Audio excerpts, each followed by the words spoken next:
초가공식품은 사실은 가짜 음식입니다. 그렇죠. 초가공식품만 멀리하고 단순당과 정제 국물만 피하시고 그냥 자연스러운 식사로 바꾸는 것만도 사실 엄청 큰 효과를 보실 수 있는 거죠. 자, 아까 전에 이제 그리고 제로 슈거에도 얘기해 주셔서 탄산음료나 아이스크림 같은 간식이나 술 제품 중에 제로 칼로리 상품도 많잖아요, 요즘에. 네네. 그래서 요즘에는 콜라 먹으려고 하는 분도 건강 생각해서 저 제로 콜라 있어요? 라고 물어보는데 네. 또 혹자분도 이런 얘기가 아스팜탄이라는 것도 발암물질로 이제 최근에 네. 등재됐다는 얘기도 있고 네. 또 그 다음에는 이게 연구가 아직 지금은 그렇게 뭐 몸에 나쁘지 않은 걸로 나오긴 했는데 아직 이거 기간이 너무 얼마 안 됐다. 나중에는 문제가 되게 큰 걸로 나올 수 있다. 그러니까 조심해야 된다. 이런 얘기도 있고. 맞습니다. 제로에 들어가는 그 대체당들 종류가 굉장히 네. 다양합니다. 뭐 아스파탐을 많이 썼었고 옛날에는요. 요즘엔 또 에리스리톨 많이 쓰고 또 슈크랄로즈도 많이 쓰는데요. 그다음에 사카린은 옛날에 많이 쓰다가 발암 논쟁 때문에 거의 사용되지 않는데 발암 누명을 벗었음에도 불구하고 사람들 인식이 좋지 않다 보니까 잘 사용되지 않고 있죠. 그래서 지금 그림에서 보시는 것처럼 한국 사람들의 하루에 섭취하는 이제 당분 섭취량이 굉장히 많이 증가됐습니다. 61년도부터네요. 근데 60년대에는 뭐 하루에 거의 뭐 3g에서 5g밖에 당분 공급이 되지 않았죠. 그러니까 우리나라 못 살았기 때문에 설탕이 귀했죠. 네, 당분 공급량을 가지고 지금 환산을 한 건데요. 근데 지금 현재는 뭐 130g 이상을 섭취를 하고 있습니다. 그런데 이 단순당과 정제 국물이 정말 뭐 노화 가속으로는 가장 강력한 인자라고 볼 수 있는데 정말 뭐 거의 뭐 40배, 50배 이렇게 증가가 되고 있는 상황이고 그러다 보니까 이 당의 해악이 심하고 또 하나가 최근에 이제 설탕 가격이 코로나 이후에 많이 오르면서 정말 다양한 회사들에서 제로 음료 또 제로 아이스크림 여러 가지 제로 제품들을 많이 발매를 하고 있습니다. 그런데 기본적으로 아스파탐 발암성과 설탕의 발암성 앞서 말씀드렸지만 설탕이 훨씬 더 위험하다고 볼 수 있습니다. 설탕의 해악을 따라갈 만한 것이 별로 없습니다. 물론 설탕보다 더 나쁜 사실 액상과당이라는 게 있죠. 고과당 콘시럽이 더 나쁜데요. 일단은 그래서 이런 종류의 단순당을 제로로 바꾸는 거는 대사적 관점 또는 가속노화 관점에서는 일단 합당하다고 볼 수가 있습니다. 그런데 늘 말씀드리지만 문제가 이 제로 음료를 사용하는 사람들과 그다음에 설탕 음료를 사용하는 분들 중재 연구 또는 관찰 연구 두 가지 방법으로 연구를 해보면 실제로 체중 감소 효과는 별로 없다고 나옵니다. 그래서 뭐 여러 가지 이유가 있을 거라고 생각을 하는데 일단은 제로 음료를 먹게 되면 결국에 단맛을 선호하는 입맛은 남아있는 거죠. 그래서 다른 음식을 통해서 결국에는 당분 섭취를 늘리거나 또는 뭐 옛날에는 내 뇌가 이만큼 단맛을 먹었는데 충분히 칼로리가 안 들어왔다고 생각을 해서 오히려 다른 방식으로 음식을 더 많이 먹게 될 수 있지 않나 뭐 이런 기전들을 생각을 하기도 했었습니다. 실제로 제로 음료를 실험을 해보면 사람이나 또는 실험동물에서 제로, 그러니까 단순당이 아닌 대체당을 실험을 해보면 인슐린 분비는 없는 걸로 나오긴 합니다. 그래서 일단은 설탕보다는 안전하다고 볼 수 있지만 말씀드린 것처럼 체중 감량 효과는 아직 확립이 되지 않았기 때문에 그래서 어쩔 수 없이 이제 음료를 먹어야 한다면 당연히 제로를 드시는 게 맞지만 굳이 제로기 때문에 나는 더 안심하고 많이 먹어도 된다. 사실은 식품 회사가 노리는 건 이걸 겁니다. 그렇죠. 제로로 바꿔서 소비를 늘리는 거죠. 그렇죠. 근데 이렇게 하다 보면은 또 다른 문제가 생길 수 있습니다.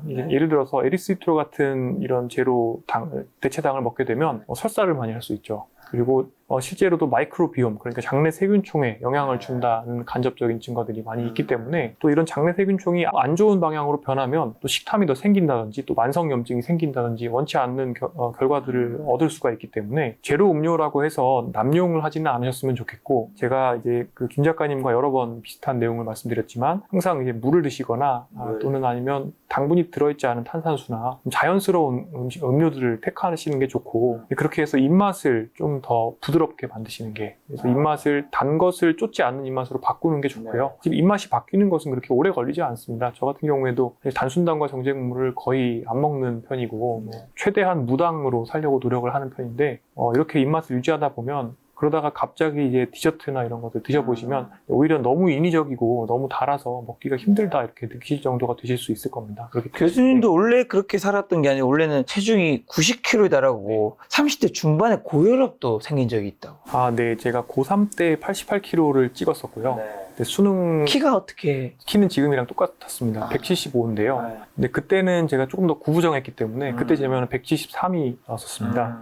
요새는 허리가 조금 나아져서 키가 조금 컸죠. 그런데 당시에는 정말 그냥 앉아서 공부만 하고 그리고 제가 제일 좋아하는 음식이 짜장면과 탕수육이었습니다. 그리고 캔커피. 그리고 그때는 먹어도 크게 뭐 몸에 문제가 좀 없을 때이기도 하지 않나요? 그래서 제가 뒤돌아 생각해 보면 사실 배가 많이 나왔던 건 아니고 제가 되게 다리가 두꺼웠습니다. 근데 지금도 다리가 굉장히 두껍습니다. 근데 또 그게 왜 그랬냐면 제가 그나마 운동을 많이 했던 게 당시에는 공부하다가 지치면 자전거를 많이 탔습니다. 그래서 한강도 많이 나가고 했는데요. 그러다 보니 이제 운동량은 적지 않은 편이었고, 그래서 아마 그때도 심한 복부 비만은 아니었던 것 같아요. 이제 기억이 나는 게 있는데 허리가 고3 때 34인치였습니다. 근데 지금 허리가 기성품으로는 32인치가 나오니까 사실은 허리는 별로 차이가 나지 않고, 그러니까 약간 근육형 돼지였다고는 볼 수 있긴 한데 그나마 이제 대사가 완전히 망가진 거는 아니었다고 볼 수는 있습니다. 그런데 그럼에도 불구하고 어쨌든 뭐 상당히 체형이 제가 봤을 때는 만족스럽지는 않았고, 제가 수능을 봤는데 원하는 대학에 떨어졌습니다. 그래서 그 단문제 차이로 떨어졌다고 책이 나왔던 거예요. 아슬아슬하게 정말 떨어졌는데, 그러고 나서 이제 대호각성을 했죠. 그래서 어떻게 해야지 효율적으로 공부를 할 수 있는지에 대해서 제가 책도 많이 보고 고민을 좀 했습니다. 그래서 일단은 생활 습관을 전반적으로 바꿔야 되겠다는 생각을 했고, 헬스장에 갔습니다. 헬스장에 갔더니 헬스장에 옛날에는 PT 개념이 없고 그 형들이 있잖아요. 그렇죠. 헬스장 이제 그 카운터에 있는 형이 이제 운동을 가르쳐 주는 거죠.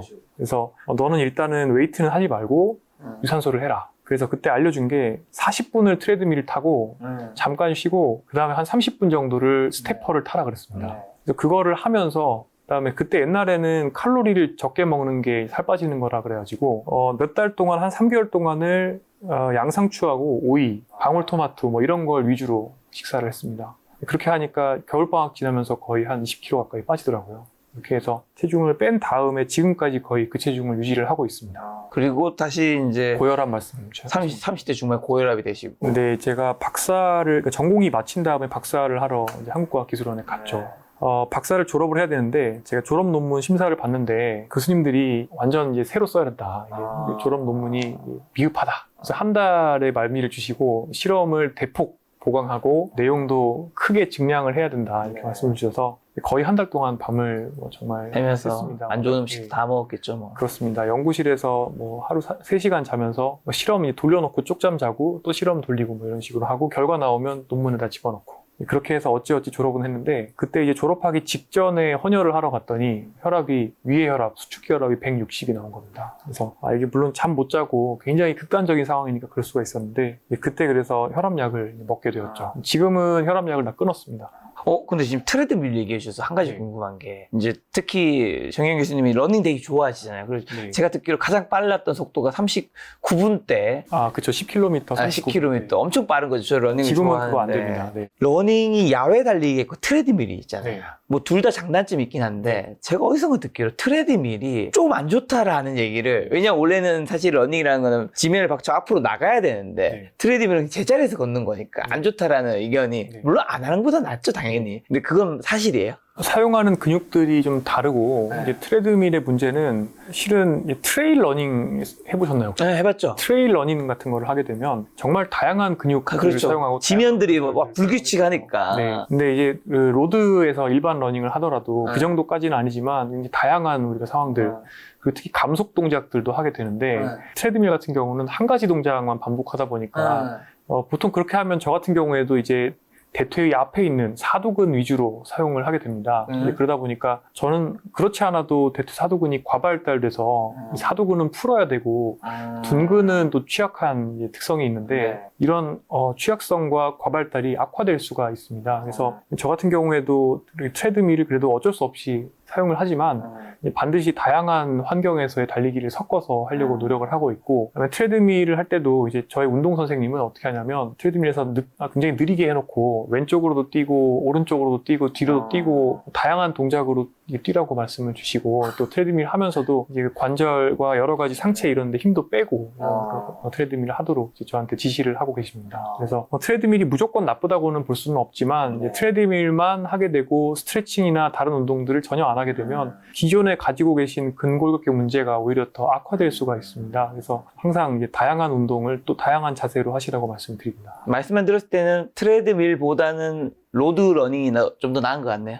제 생각엔 그런 것 같습니다. 물론 저는 이제 그쪽 완전 스페셜리스트는 아니지만 제가 직접적으로 느끼거나 했을 때도 정말 다양한 근육들이 활성화되는 것을 아무래도 느낄 수가 있고요. 재밌는 게 저는 이 키로수가 늘면 늘수록 또 사용하는 그 근육들이 달라지더라고요. 초반에 쓰는 근육들이 다르고 후반에 쓰는 근육들이 조금 달라가지고 그래서 장거리 러닝을 이제 LSD를 하면서 그 느끼는 것들이 예를 들어서 뭐 15km가 넘어가면 이제 그때부터는 이제 둔근이나 또는 오히려 이 햄스트링 이런 근육들을 더 의식적으로 쓰게 되는 것들을 느끼는데 그러다 보니까 다양한 거리를 또 뛰려고 하고 있고 코스도 좀 다양하게 해보려고 하고 있습니다. 자, 이 책 저속 노화 식사법의 대척점에 존재하는 초가공 식품에 대해서 설명하시면서 단맛, 짠맛, 지방 맛의 함정에 대한 언급이 있는데 요거 설명해 주시면서 이 맛들이 우리 몸에 안 좋은 이유는요? 예. 초가공식품이라는 게 원재료의 형태를 우리가 알아보기 어렵게 어렵죠. 결국에 조제한다고 보시면 됩니다. 그래서 뭐 우리 슈퍼에 가서 보면 복도에서 이렇게 주워 담을 수 있는 게 다 대부분 초가공식품이라고 보시면 되죠. 초가공식품은 사실은 가짜 음식입니다. 가짜 음식. 네, 속이는 거예요. 왜냐하면 초가공식품을 설계를 할 때 최대한의 만족감을 줄 수 있도록 설계를 해야 됩니다. 그래서 그 만족감을 주는 방법이 지금은 너무나 명확하게 알려져 있습니다. 단맛, 그 다음에 지방맛, 그 다음에 짠맛, 그리고 약간의 또 감칠맛 이런 것들을 최대한 포화시켜주는 거죠. 그래서 실질적으로 우리가 더 많이 먹어줘야 되는 게 양질의 단백질, 양질의 지방, 그 다음에 섬유, 그 다음에 또 미세 영양소라 그래서 뭐 철분, 미네랄, 여러 가지 금속 원소들, 그 다음에 비타민들, 그 다음에 여러 가지 또 항산화 물질들 이런 것들이 있잖아요. 이런 것들을 다양하게 섭취해 주는 게 필요한데 이런 것들을 싹 빼고 최대한 원가가 덜 들어가게 결국에는 초가공식품이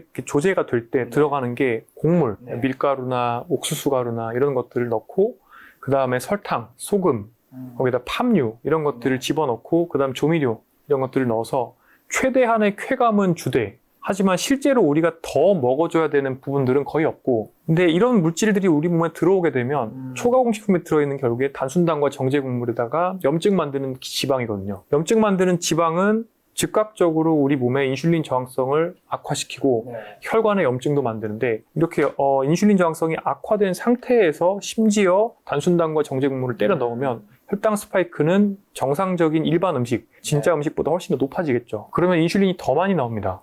그럼 혈당은 더 빨리 떨어지죠.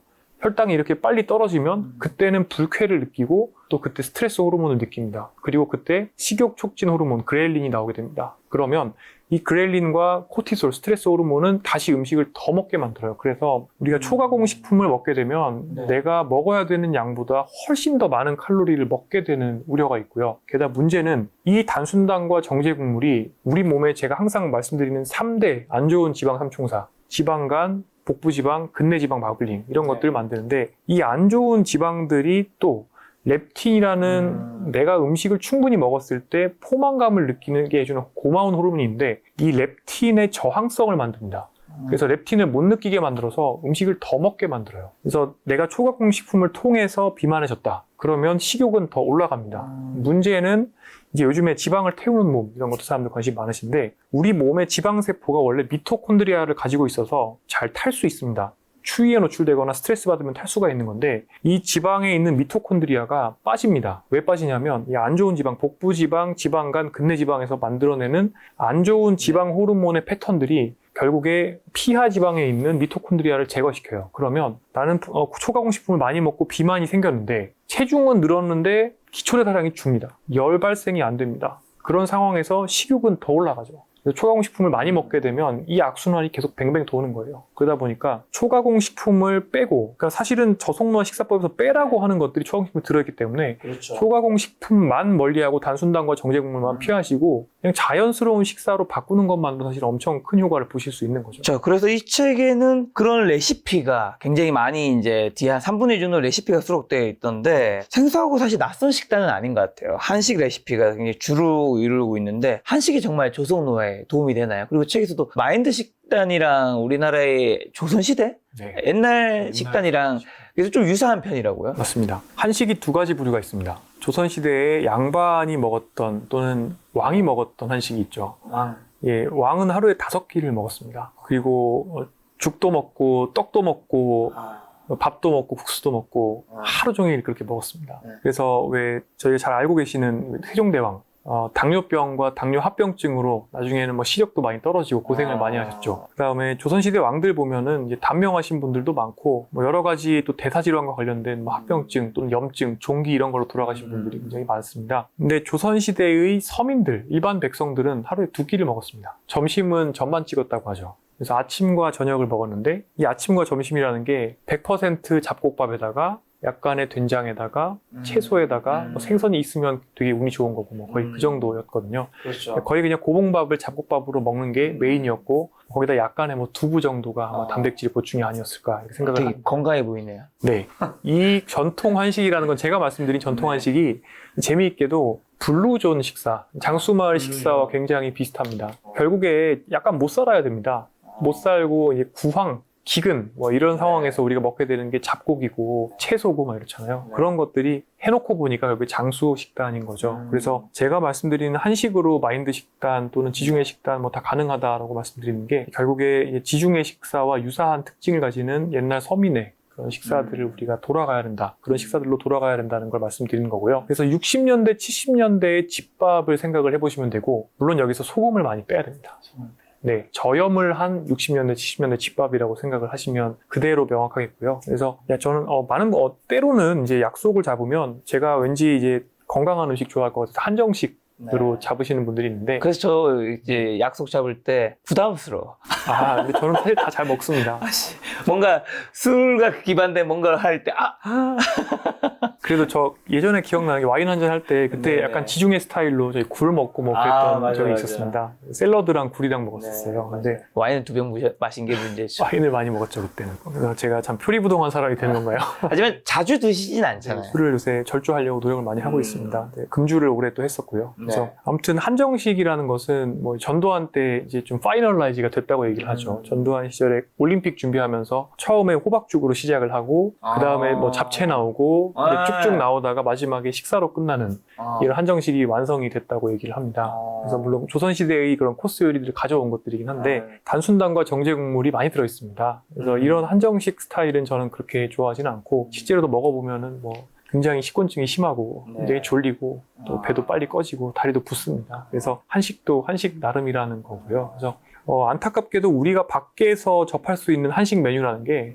대부분은 짜고 맵고 그다음에 흰쌀밥이 같이 나오고 이런 것들인데 이런 것들이 조금 바뀔 수 있으면 더 좋지 않을까. 그래서 한식 메뉴를 볼 때 싱가포르 같은 경우에는 이 현미를 사용하는 것에 대해서 정부가 막 보조금을 주려는 그런 움직임도 있다라고 제가 다큐멘터리 통해서 봤거든요. 그래서 실제로 또 싱가포르 계신 이제 의사분들 만나서 얘기를 들어보면 정부가 싱가포르에 있는 사람들이 다 저속노화를 할 수 있게 만들려고 실제로 저속노화라는 개념을 가지고 단순당과 정제국물, 소금 섭취를 줄이고 뭐 이런 것들을 정책을 펴는 걸 볼 수가 있는데 우리나라도 이제 바깥에서 먹을 수 있는 한식들이 메뉴가 좀 더 건강해지면 좋겠습니다. 자, 지금 예식 얘기해 주셔서 그러면 자, 정확하게 구체적으로 여쭤보겠습니다. 한식, 중식, 예식, 양식 식당 갔을 때 아무래도 외식은 집에서 먹는 것보다 건강하지 않을 확률은 좀 높으니까 그나마 추천하는 건강 음식 한식은 있다면요? 이게 어려운 게 일단 저는 흰쌀밥을 별로 안 좋아해서 흰쌀밥을 안 먹을 수 있다면 참 좋겠는데 대개는 흰쌀밥을 먹게 되죠. 저 같은 경우는 흰쌀밥은 해서 좀 치워놓을 때가 많이 있고 아니면 반만 먹을 때도 있고 운동한 다음에는 한 그릇 다 먹기도 합니다. 그런데 봐가면서 먹고요. 한식 메뉴 중에 제가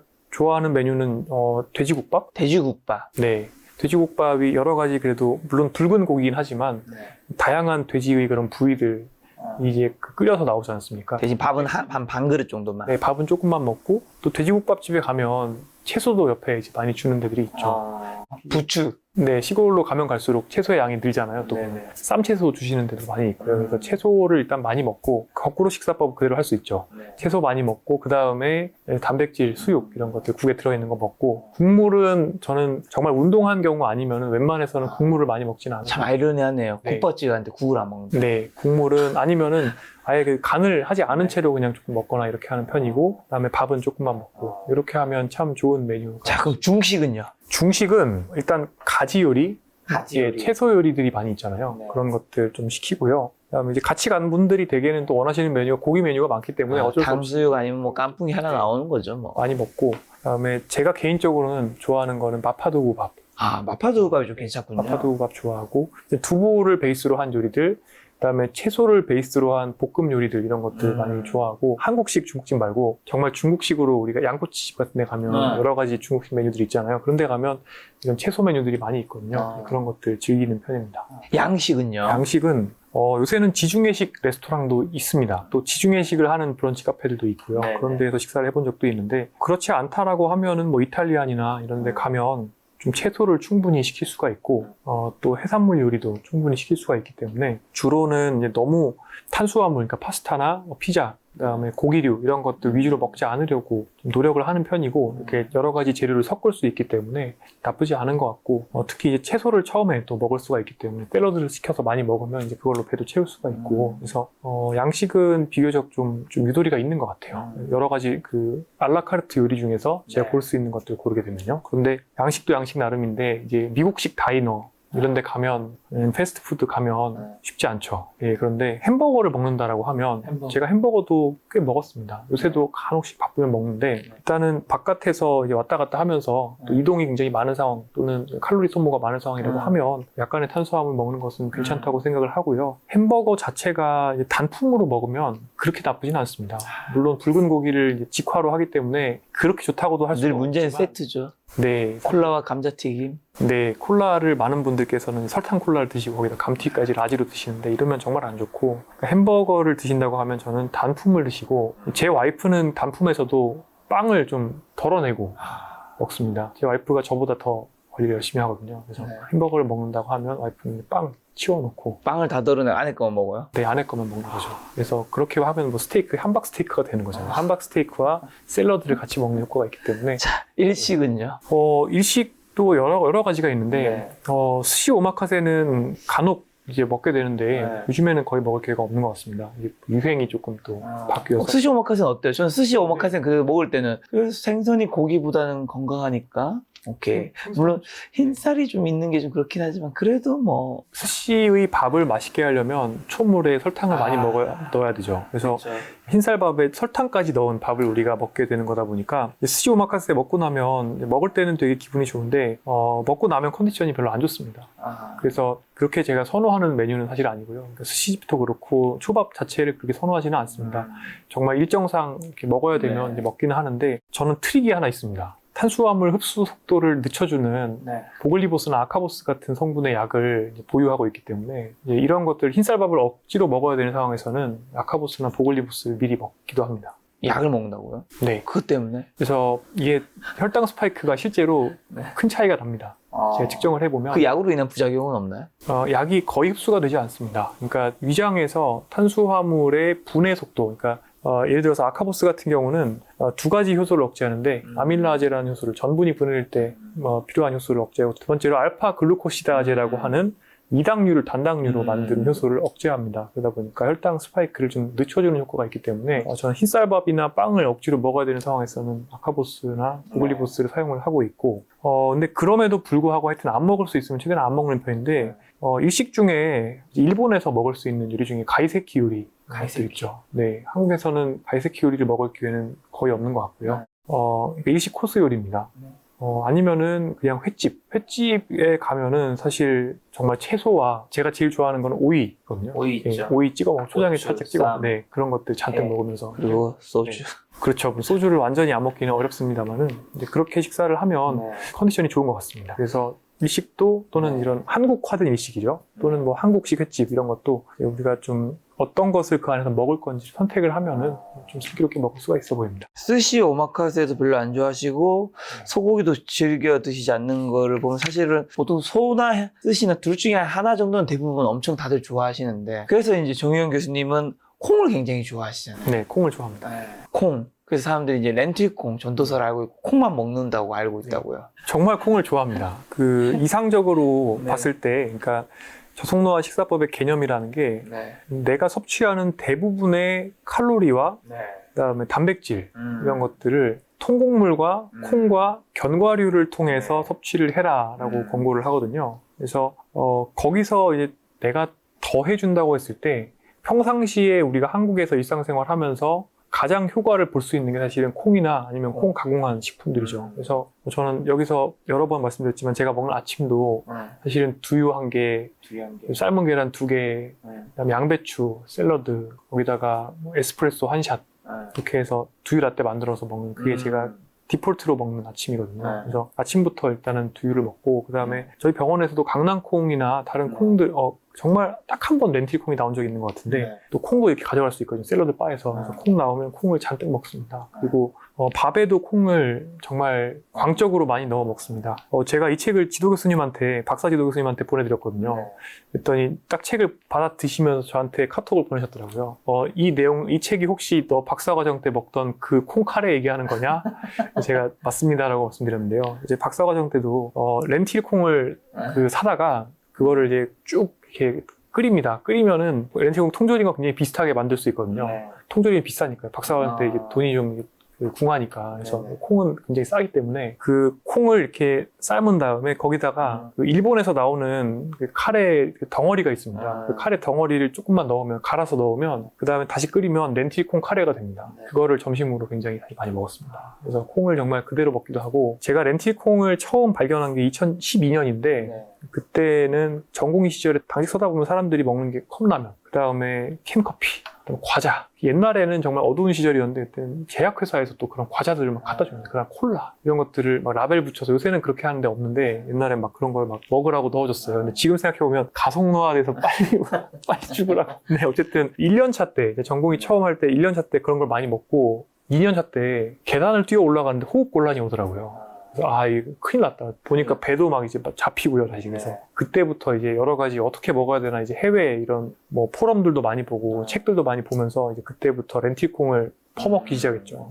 정말 그래서 사람들이 콩 전도사라고 부를 만도 한데요. 콩은 뭐 정말 좋은 점이 많아요. 그러니까 제가 밥에다가 일단 콩을 많이 넣어 드십시오라고 말씀드리고, 흰쌀밥 대신 콩이 들어간 잡곡밥. 그렇습니다. 콩을 40%, 제가 말씀드린 저속노화밥은 귀리 20%, 현미 20%, 백미 20%, 이게 제가 처음 만들었던 레시피인데, 이렇게 먹게 되면 흰쌀밥 대비 거의 당지수, 그러니까 혈당 올리는 속도가 절반으로 떨어집니다.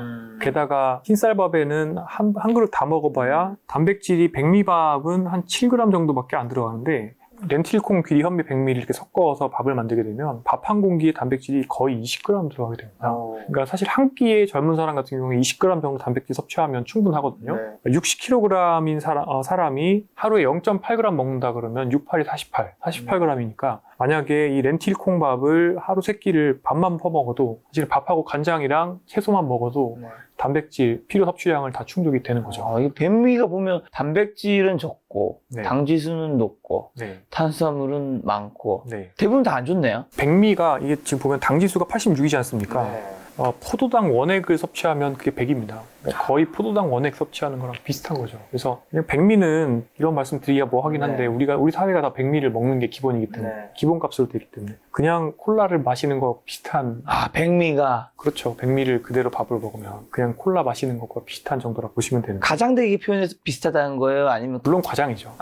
어쨌든 몸에 안 좋다. 네, 거의 그 정도로. 이제 실제로 아밀라제로 분해가 되고 나면 이제 엿당이 되거든요. 그 엿당이라는 것이, 그러니까 설탕과 거의 친구라고 볼 수 있습니다. 그래서 하여튼 백미를 이렇게 콩을 넣어서 당지수를 낮추는 게 일단 좋고, 단백질을 높이고, 또 섬유질이 많아요, 콩에는. 그러다 보니까 이 콩과 백미를 섞어주게 되면 전체적으로 포만감도 오랫동안 유지가 되는 효과가 있는 거죠. 몸에 어떤 것들이 좀 좋은 게 느껴지나요? 제가 이 밥을 먹게 된 가장 큰 이유는 사실은 생산성 때문입니다. 생산성. 예, 저는 백미밥 먹으면 1시간 뒤에 너무 졸립니다. 그리고 저는 배가 금방 꺼집니다. 오후 한 3시만 되면은 정말 배고파서 견디지를 못하는데, 제가 옛날에 정신과에 찾아간 적이 있습니다. 2006년에. 정신과요? 네, 왜 그랬냐면, 학생 식당에서 점심을 먹고 나면 이제 오후 3시가 되면 엄습감이 생깁니다. 컨디션이 너무 안 좋은데 공포감이 있고 뭔가 이렇게 안 좋은 일이 생길 것 같은 그런 엄습감이 있는 거예요. 그래서 정신과 선생님이 교수님이셨는데 도저히 이해를 못 하시는 거예요. 그래서 일단 항우울제를 주시더라고요. 근데 해결이 안 돼요. 나중에 알고 보니까 이제 CGM이라는 거, 혈당 패치 나오고 그 다음에 알게 된 거죠. 혈당이 올랐다가 이 엄습감이 생길 때 혈당이 엄청 떨어지고 있구나 내가. 그래서 그 혈당이 떨어지는 게 문제였구나라는 걸 알게 되었고 네. 그러고 나서 이 저속노화밥을 먹으면 이게 없는 겁니다. 그러니까 왜냐하면 혈당이 밥 먹고 나서 오르지가 않기 때문에 1시에 졸리는 것도 없고 그 3시에 컨디션 떨어지는 것도 없는 겁니다. 그래서 제가 아까 말씀드렸던 그 곡기와 고기와 술 끊는 일을 열심히 해야 되는 상황이 되면 될수록 저는 이런 혈당을 천천히 올려주는 밥을 먹게 되는데 요즘에 이제 다양한 시도를 해보고 있습니다. 최근에 어떤 곡물 회사 운영하시는 대표님께서 저하고 비슷한 고민을 평생 하신 거예요. 그래서 다양한 잡곡을 배합해서 아예 잡곡 믹스를 만들어 놓으셨더라고요. 그래서 이거 불리지 않고 바로 이걸 솥에 넣고 밥을 하면 되는. 이 잡곡 안에 뭐 당연히 뭐 병아리콩도 들어있고 귀리도 들어있고 온갖 잡곡들이 다 섞여 있는데 이 혼합물에다가 원래는 흰쌀밥 30이랑 혼합물 70을 섞어서 밥을 하면 된다라고 저한테 주신 건데 저하고 와이프 해보니까 이 잡곡 혼합물에다가 렌틸을 30을 넣으면 딱 되겠는 거예요. 그러면 정말 혈당이 오를래야 오를 수가 없는 상황이 되더라고요. 그래서 이런 식으로 다양한 잡곡과 다양한 콩을 댁에서 시도를 해보시고 많은 분들께서 이제 잡곡밥이 소화 안 된다 걱정하시는데 사실 콩은 소화가 잘 되거든요. 그래서 콩을 이제 유지를 하시고 잡곡은 소화 잘 되는 거 위주로 좀 이렇게 여러 가지 테스트를 해보시고 그래서 본인한테 잘 맞는 소화도 잘 되고 컨디션도 좋은 잡곡을 찾아보시면 좋을 것 같아요. 근데 이제 렌틸콩 전도사가 되셨는데 그 급하게 먹을 때는 이제 캔에 담긴 것도 드시잖아요. 네. 근데 누군가는 캔에 담겨 있다. 네. 몸이 좋겠냐. 이렇게 얘기하는 의견이 있잖아요. 네. 요건 어떻게 받아들여야 돼?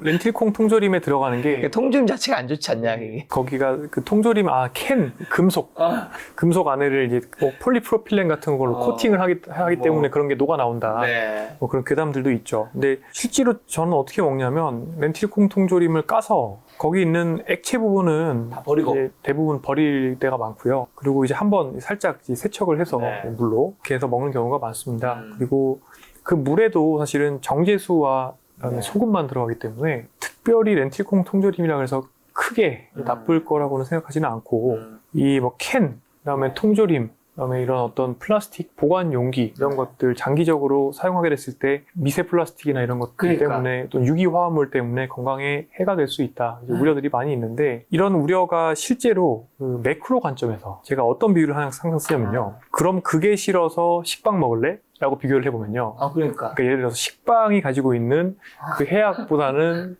훨씬 작을 수 있습니다.